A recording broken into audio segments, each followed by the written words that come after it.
Hello learners, आज हम करने वाले हैं the Rajasthan public trust act 1959। ये एक्ट की कोई भी यूट्यूब पे लेक्चर सीरीज नहीं है। आज है 16 दिसंबर 2025 और मुझे तो आज तक इसकी अच्छे से सीरीज नहीं मिल पाई है। दैट्स व्हाई आई डिसाइडेड कि चलो मैं खुद ही इसे क्रिएट करती हूँ और बाकी स्टूडेंट्स की हेल्प करती हूँ, right? So I am just starting the series और इसमें क्या है, हम वन बाय वर्ड डिकोड करके पढ़ेंगे। मींस आपको सारा जो भी इस एक्ट के बारे में है वो इसी लेक्चर सीरीज में मिल जाएगा। So let's start. सबसे पहले हम देखेंगे अरेंजमेंट ऑफ सेक्शन का किस तरीके से अरेंजमेंट हुआ है, तो इसे हम थोड़ा फास्ट फास्ट देखेंगे। तो फर्स्ट चैप्टर है प्रिलिमिनरी के बारे में, इसमें आपको शॉर्ट टाइटल, एक्सटेंट और कमेंसमेंट के बारे में पता लगेगा। सेक्शन 2 है डेफिनेशंस के बारे में, देन आपको चैप्टर 2 मिलेगा validity of certain public trust, right? इसमें आपको मिलेंगे सेक्शन नंबर 3 से लेकर 6 तक, ये हम डिटेल में आगे पढ़ेंगे। नाउ इसके बाद है हमारे पास section number 3, appointment of officers and servants. किस तरीके से हम अपॉइंटमेंट करेंगे ऑफिसर्स का और सर्वेंट्स का। Next is establishment of functions of board and committees. क्या फंक्शंस या फिर क्या ड्यूटीज रहेंगी हमारी बोर्ड और कमिटीज की। Next is chapter number 5, registration of public trust का किस तरीके से रजिस्ट्रेशन होता है। देन हमारे पास है chapter number 6, management of public trust property का किस तरीके से हम मैनेजमेंट कर सकते हैं। नेक्स्ट इज चैप्टर नंबर 7 और इसमें क्या है, अकाउंट्स, ऑडिट एंड बजट के बारे में हम डिस्कशन करेंगे। एंड देन हमारा चैप्टर नंबर 8, इसमें हम पावर्स ऑफ ऑफिसर्स के बारे में पढ़ेंगे जो पब्लिक इंटरेस्ट से जुड़े होते हैं, रिलेशन में होते हैं। देन हमारे पास आएगा चैप्टर नंबर 9, जिसमें हम कंट्रोल ओवर पब्लिक ट्रस्ट देखेंगे। और चैप्टर नंबर 10 भी आएगा जिसमें हम स्पेशल प्रोविजंस देखेंगे as respect to certain public trust. और हमारे पास है चैप्टर नंबर 11, जिसमें हम डिमांड ड्राफ्ट देखेंगे। और चैप्टर नंबर हमारे पास 12 है, इसमें हम प्रोसीजर एंड पेनल्टीज देखेंगे। फिर हमारे पास चैप्टर नंबर 13 भी है जिसमें मिसलेनियस बोला जाता है और इसमें हम रिकवरी ऑफ सम्स एंड ऐसी चीजें सब कुछ देखेंगे, करेक्ट? तो ये हो गया हमारा index. Now we will move on and see how this act is formed. किस तरीके से हम इसे क्या लिखा क्या है, इसमें क्या कंटेंट है, राइट? ये सब चीजें हम देखने वाले हैं। तो सबसे पहले हमें इसका नेम जानना है। Then short title, section number 1 preliminary से हम चैप्टर स्टार्ट कर रहे हैं। सो अभी अपना पेन पेपर सब कुछ ध्यान में रखें, राइट? नाउ इसमें हम सेक्शन नंबर 1 देखेंगे, short title, extend and commencement. Short title का मतलब क्या होता है, क्या हम इसे बोलेंगे, क्या क्या नाम देंगे। एक्सटेंड का मतलब ये कहाँ तक ये फैला होगा, क्या इसका स्कोप होगा। कमेंसमेंट का मतलब क्या है कि जब ये लागू हुआ, किस डेट को ये स्टार्ट हुआ, फोर्स में हुआ।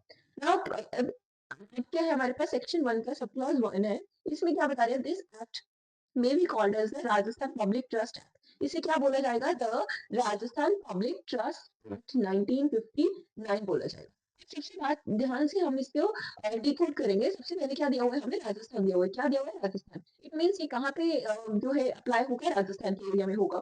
देन है पब्लिक ट्रस्ट। पब्लिक का मींस हमें पता है कि हमारी पूरी जनरल पब्लिक जो जनता है उसके लिए पब्लिक वर्ड का यूज किया गया है। ट्रस्ट मींस, ट्रस्ट एक ऐसी ऐसी चीज होती है, ऐसी बॉडी होती है जो क्या करती है, जैसे मैं आपको बताती हूँ एग्जाम्पल से। जैसे आप हो, है ना? आप आपका कोई भी, मान लो कोई भी पर्सन नहीं है और आपको क्या है, अपने डेथ के बाद किसी और को क्या है, जैसे कोई बच्चा है तो उसके एजुकेशन का क्या है, आपने खर्चा उठाना, ठीक है? तो आपके पास फॉर एग्जाम्पल इतना टाइम नहीं है कि हाँ आप हर बार हर मंथली उसका क्या करोगे, डालोगे, है ना? ये सब चीजें हैं।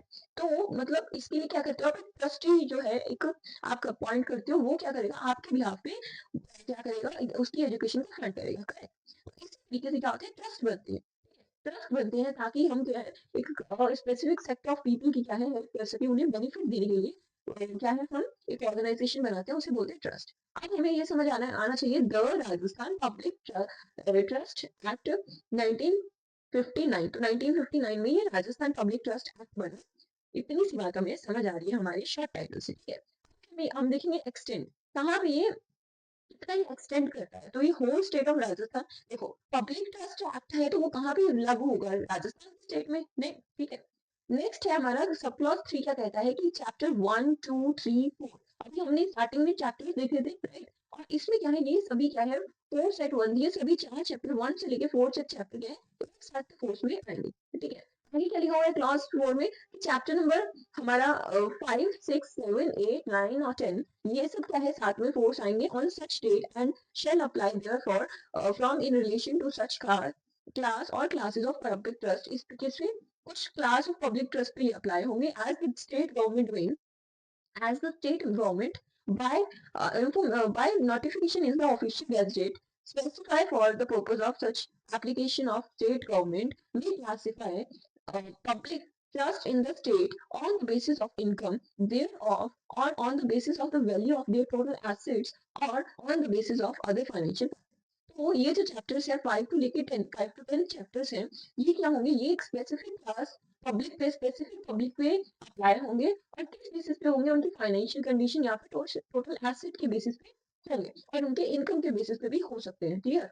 फॉर एग्जाम्पल हमारे पास यहाँ पे पब्लिक डिस्ट्रीब्यूशन सिस्टम होता है ना, PDS, public distribution system, sorry food publication public distribution system होता है, ठीक है? तो उसमें क्या किया जाता है कि आपको 1 रुपये में क्या है, 1 और 2 रुपीज में क्या है, आपको ग्रेन्स मिल जाते हैं, है ना, व्हीट मिल जाता है। ये क्या है, पब्लिक के लिए क्या है, कुछ ना कुछ हमारी जो गवर्नमेंट है वो कर रही है। इसी तरीके से वो भी किसको दिए जाते हैं, बीजेपी बी को दिए जाते हैं, मतलब बिलो पॉवर्टी लाइन जो है पर्सन उन्हीं को दिए जाते हैं। इतनी सी बात हमें समझ आ रही है। आगे अगर हम ध्यान से देखें तो इसमें क्या बताया गया है, सब क्लॉज नंबर 5 में, before the publication of any notification under subsection 4, subsection अभी सबसेक्शन 4 पढ़ा था राइट, इसमें क्या बताया गया, जो चीज इंपोर्ट फीस पे होगी वो कौन बताएगा, स्टेट गवर्नमेंट बता सकता है। किस कैसे बताएगा, ऑफिशियल गजेट में क्या है, नोटिफिकेशन देके हमें बताएंगे। इसी बात हमें समझ आ जानी चाहिए। कैसे बताएंगे, ऑफिशियल गजेट में नोटिफिकेशन देके। कौन बताएगा, स्टेट गवर्नमेंट बताएगा। क्या बताएंगे, 5 to 10 चैप्टर जो है उसके बारे में बताएंगे। इतनी सी बात हमें बहुत अच्छे से समझ आ गई। नाउ आगे हम ये देख रहे हैं कि जैसे कि क्लॉज 5 क्या कह रहा है कि before the publication of any notification under subsection 4, subsection में जब तक कोई नोटिफिकेशन नहीं आ जाता उससे पहले क्या होगा, a draft thereof shall be published in the official gazette for the information of all people likely to be affected। मतलब ऐसे लोग जो इस चीज से इफेक्ट होंगे, पब्लिक ट्रस्ट से इफेक्ट होंगे, उनका क्या है, उनके लिए एक ड्राफ्ट, उस तरीके के ड्राफ्ट क्या है, ऑफिशियल गैजेट में क्या है, डालना पड़ेगा। Thereby, and a notice shall be, अब देखो, notice shall be published therewith specifying the date on or after which the draft shall be taken into consideration। तो वो ड्राफ्ट को देखा जाएगा, पब्लिक की तरफ, पब्लिक को वो ड्राफ्ट दिखाया जाएगा ताकि वो क्या है, अच्छे से कंफर्म कर ले कि हाँ जिन और उन लोगों को, पब्लिक को, उस पब्लिक को जो इफेक्ट होंगे इस चीज से, उनको पहले ड्राफ्ट दिखाया जाएगा। और जब वो ड्राफ्ट को फाइनल कर दिया जाएगा है ना, एक स्पेसिफिक डेट के बाद, तब क्या किया जाएगा, उसी ड्राफ्ट को कंसीडर किया जाएगा, माना जाएगा। और बिफोर विच एनी ऑब्जेक्शन और सजेशन शेल बी रिसीव्ड, उसके बाद क्या है, तब माना जाएगा जब कोई ऑब्जेक्टिव्स या फिर सजेशंस क्या है, कुछ रिसीव हुआ। फॉर एग्जांपल पब्लिक को भेजा और पब्लिक कह रही है मुझे ये चेंज चाहिए, तो चेंज को देखने के बाद, सजेशन को देखने के बाद ही क्या है, उसे फाइनल तरीके से क्या है, पब्लिश किया जाएगा। I hope it's very very clear now. अब हम देखने वाले हैं clause number 6 and 7। Clause number 6 and 7 देखने वाले हैं, लेट्स स्टार्ट। तो जो चैप्टर नंबर 11 है, chapter number 11 of this act shall come into force on such date and the state government may by the special notification in the official gazette में special notification के under कौन सा chapter, पहले तो ये देख लो, chapter number 11 है ना, ऑफिशियल गैजेट में वो डालेगी, स्पेसिफाई करेगी, द स्टेट गवर्नमेंट स्पेसिफाई करेगी। क्यों, क्योंकि ये जो एक्ट है वो गवर्नमेंट ने का ही बना हुआ है, स्टेट गवर्नमेंट का, राजस्थान स्पेसिफिक एक्ट है। तो इस पे जो पावर है वो कौन दिखाएगा, स्टेट गवर्नमेंट बताएगी। हमें पता है कि जो लॉज है वो दो तरह के होते हैं, तो सेंट्रल लॉज होते हैं, एक स्टेट गवर्नमेंट जो लॉ बनाती है वो होते हैं, clear. We have regard to the population of different cities and towns specify different dates of the application of chapter number 11 of this act thereto। Different cities है, टाउन्स है ना, उसमें क्या है, डिफरेंट डेट्स भी स्पेसिफाई कर सकते हैं इसकी एप्लीकेशन के लिए। इतनी सी बात हमें समझ आ गई।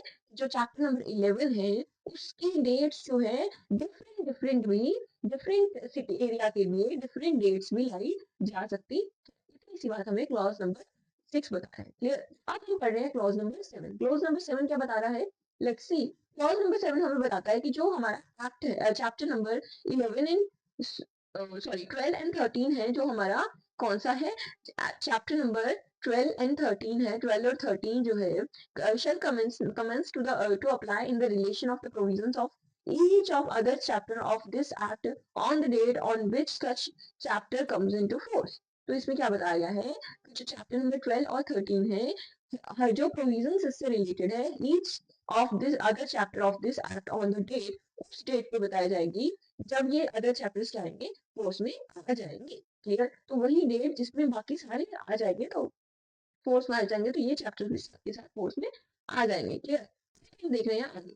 आगे हम जा रहे हैं जो हमारा क्या है, डेफिनेशंस है। तो कौन सा सेक्शन में हमें डेफिनेशंस दी है, section number 2 definitions. So let's move on the definitions. बच्चा जो आप अगर हिंदी मीडियम के हो तो भी आई होप आपको समझ आ रहा होगा। अगर कुछ भी प्रॉब्लम आ रही है तो मुझे बताइए कमेंट सेक्शन में, मैं उसी टाइप से आपके लिए भी लेक्चर्स अरेंज करूंगी, करेक्ट ना। तो आई होप आपको एक्सप्लेनेशन तो मैं हिंदी में बायलिंगुअल में ट्राई कर रही हूँ। सो कोई भी प्रॉब्लम आती है बच्चा, comment section is yours now. हम देख रहे हैं, क्या देख रहे हैं कि in this act unless, unless का मतलब होता है जब तक, क्या, जब तक, जब तक the subject, the sub wait, the subject और कॉन्टेक्स्ट रिक्वायर्स अदरवाइज, जब तक ये जो सब्जेक्ट या कॉन्टेक्स्ट और कुछ नहीं बोलता है, तब तक ये डेफिनेशन से होंगी। ठीक है, जब तक तुम्हें स्पेसिफिकली ना बोला जाए ना MOM का मतलब कुछ और है ना, मान लो इसका मतलब क्या है, MOM का मतलब कुछ और है, तब तक ये आपके मॉम ही है, ठीक है, मम्मा ही है। क्लियर? तो अब हम देख रहे हैं, अब हम क्या देख रहे हैं, लेट्स सी, अब हम क्लॉजेस देखेंगे। सब अब क्या है, सेक्शन 2 सब क्लॉज 1 देख रहे हैं, तो असिस्टेंट कमिश्नर की यहाँ पे बात हो रही है। असिस्टेंट कमिश्नर का क्या मतलब होता है?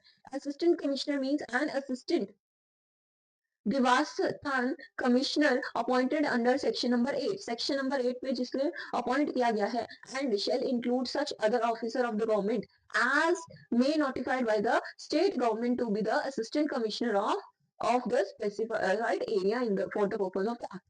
असिस्टेंट कमिश्नर वो क्या होगा, असिस्टेंट देवस्थान होगा, देवस्थान कमिश्नर होगा, जो एक्ट जो क्या है हमारे सेक्शन नंबर 8 के अंदर अपॉइंट किया गया है, और उसमें और भी अदर ऑफिसर्स आएंगे गवर्नमेंट के, जैसे कि स्टेट गवर्नमेंट क्या है नोटिफाई करके बताती है कि वो भी क्या है असिस्टेंट कमिश्नर है उस स्पेसिफाइड एरिया के, जैसे कि for the purpose of this act. इतनी सी बात समझ आ रही है। नेक्स्ट हम देख रहे हैं, नेक्स्ट हम क्या देख रहे हैं, लेट्स सी।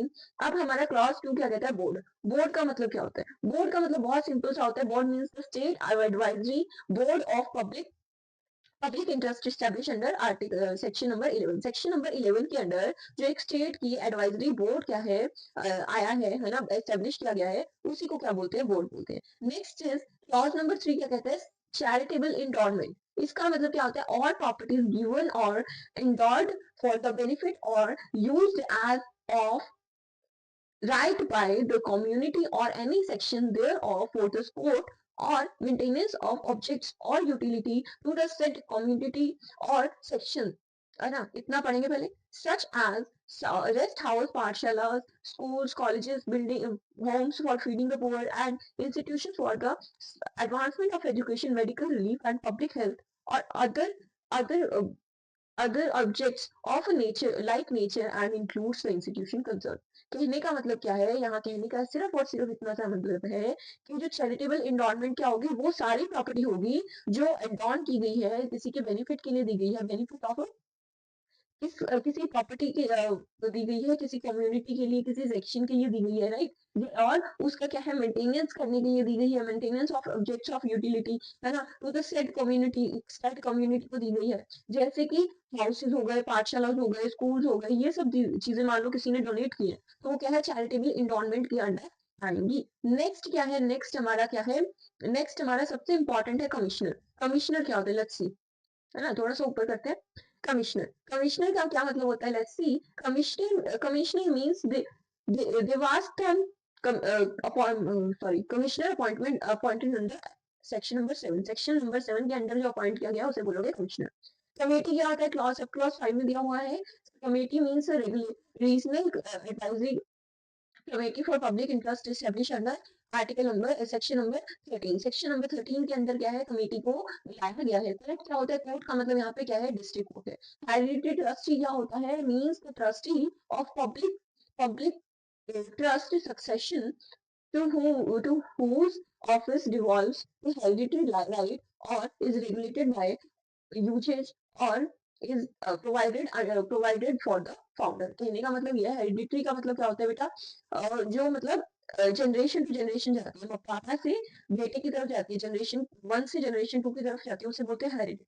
ट्रस्टी क्या होता है, फॉर एग्जाम्पल उसके फादर क्या थे, ट्रस्टी थे एक स्कूल के, है ना, स्कूल में क्या है उसको कुछ ना कुछ डोनेट कर रहे थे, है ना, डोनेशन दे रहे थे, तो वही क्या है कि हेरिडिटरी ट्रस्टी का मतलब क्या है, अब उसका बेटा जो है वो क्या करेगा, ट्रस्ट को संभालेगा। तो पब्लिक ट्रस्ट सक्सेशन भी होता है, जो क्या हेरिडिटरी राइट के अंडर आता है, जैसे कि रेगुलेटेड बाय यूजेस, जिस तरीके से परंपरा चलती आई है, या फिर कुछ स्पेसिफाइड अगर बताया फाउंडर के द्वारा बनाया गया है। तो अब हम देख रहे हैं आगे, क्या देख रहे हैं आगे, लेट्स सी। मैथ क्या होता है, MATH, math means institution for the promotion of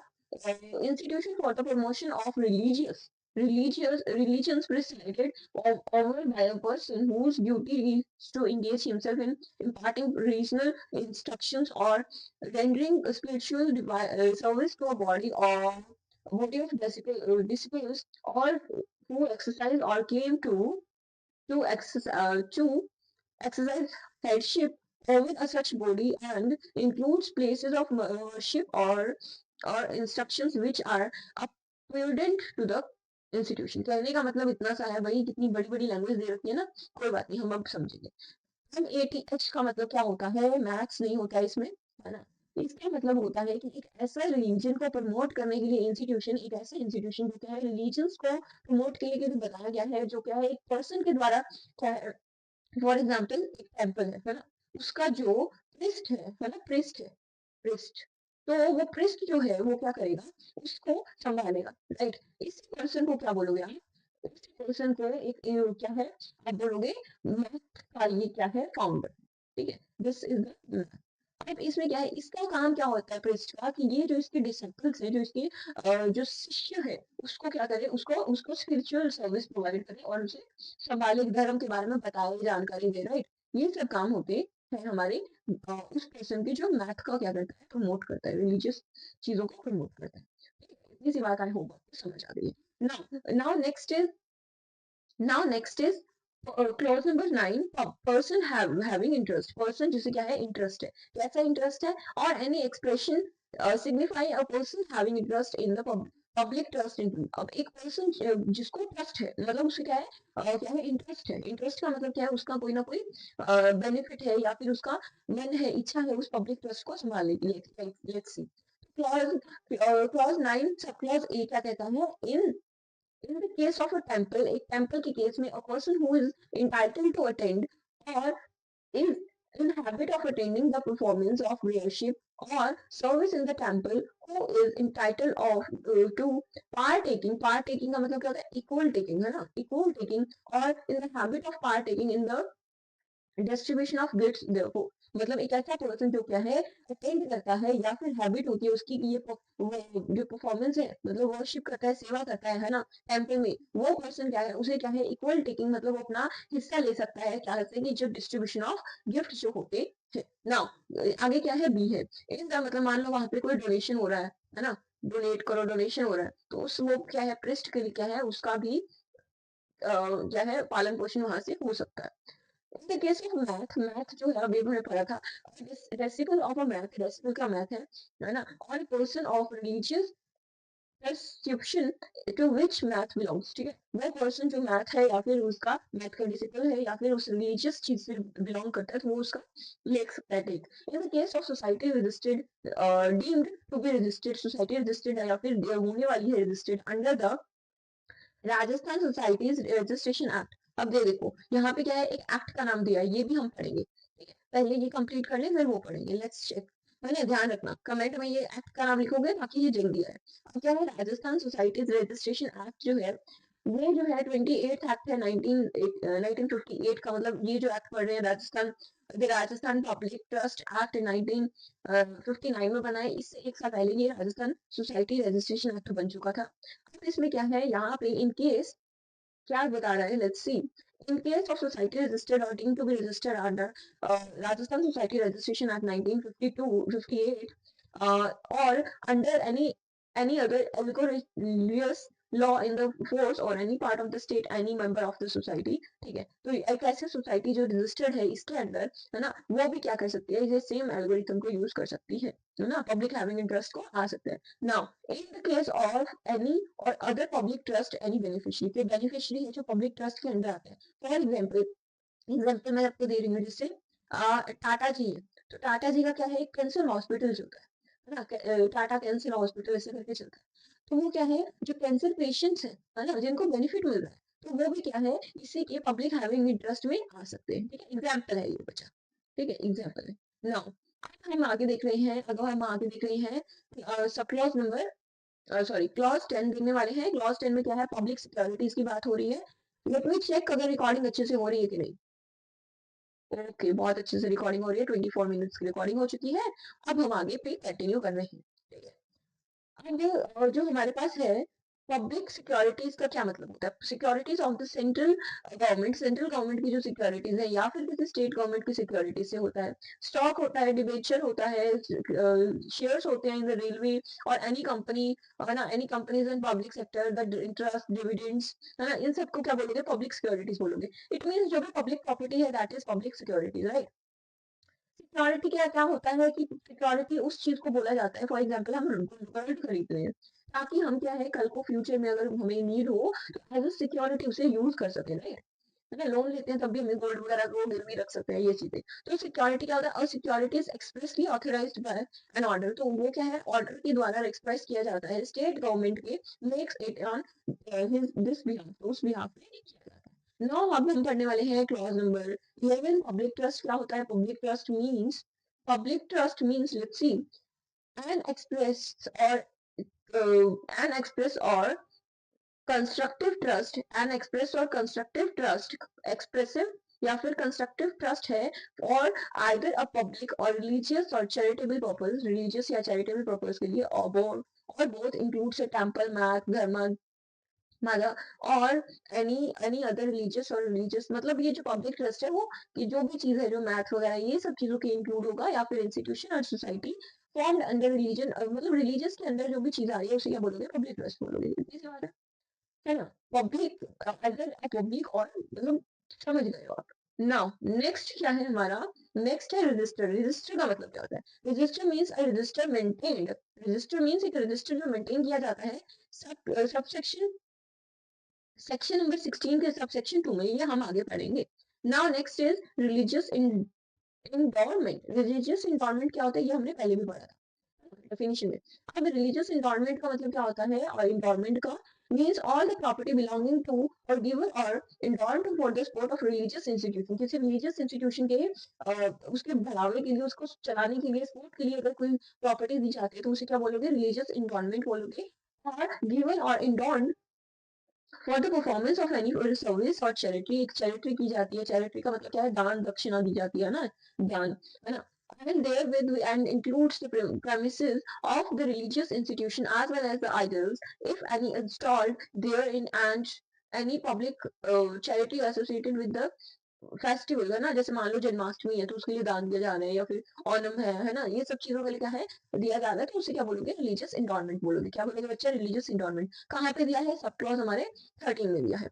now और religious character whether connected to religious institute और नॉट, मतलब चाहे वो रिलीजियस इंस्टीट्यूट से कनेक्टेड हो या नहीं हो, but does not include gift या प्रॉपर्टी, और property such made as personal gift to the trustee और हेरिडिटरी ट्रस्टी, मतलब अगर पर्सनल गिफ्ट है, अब ये बात ध्यान से हमें सुननी है, जो पर्सनल गिफ्ट्स हैं दैट आर नॉट इंक्लूडेड, जो भी पर्सनल गिफ्ट ट्रस्टीज को दे रहे हो वो इंक्लूड नहीं होंगे इस चीज में, डजंट इंक्लूड, ठीक है।